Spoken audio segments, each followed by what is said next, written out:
Serigne Mansour loo réere mu wax la lool fu ñu jëlee te borom samaam nee naay borom ma dikkam ma dem borom bis bi daa ala daw me borom saay loo teg borom xaas dem nag sopp Serigne Mansour borom daare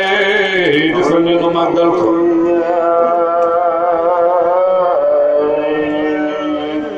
Serigne Mansour buur yaay seen wirwaaya ñëw di doole ji ci yow la ñuy xettali ko maam Serigne si yaay seen ndol waay waay wuli yaay seen wittal waay borom daara jaddam ne ko sopp defal ni nu màggal fu ñu jëlee xalifa boo xam ne ku feebar mu faj laay ku dof mu faj fu ñu jëlee te xalifa boo xam ne ku ñu jàpp mu ne bàyyi leen ko Serigne Mansour dem na fu ñu jëlee te xalifa boo xam moom moo yóbbu téeméeri nit ak fukk ak benn ca baytullaahil araam te du ko tiitaroo du ko waxee du ko ndamoo kenn du bàyyi soxna Asi mën a uufal bàyyam ku ma soppal borom daara ji defal mi mu màggal ko Serigne Abdou jaale naa laay sawaaja dem na Serigne Sibti Jaan si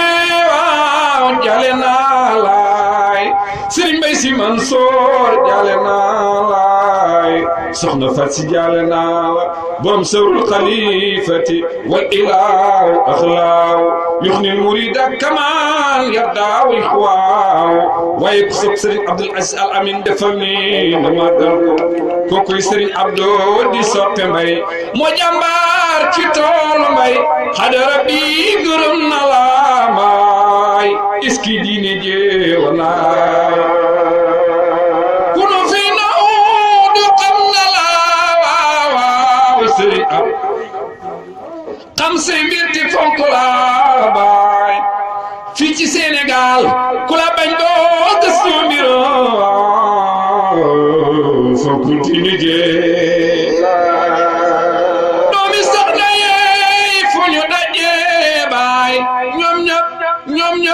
ñoom ñëpp yaa di siin imaamaay ñu nga naan Abdou yaa ñu doy waaw jiital diine jee wallaay ku ma soppal porte-parole xalif général de Tidiane defal ni nu màggal Mawlaay Abdoul Aziz waay kilifa diine fu ñu dajee ñoom ñëpp yaa di seen imaam ñu nga naan Abdou yaa ñu doy jiital diine jee wallaay ñooñ nguur gaa ngi xam na la bu ñu jaaxlee ba ñëw fi yow luy seen mbir fajeef nga ko waaw iski diine ji wallaay Serigne Abdou gàmmo gaa ngi ay taxaw organisé bañ mu ñaaw ak siyaara sénéraalo iski diine ji wallaay Serigne Abdoul Aziz Al Amin tariqa Cheikh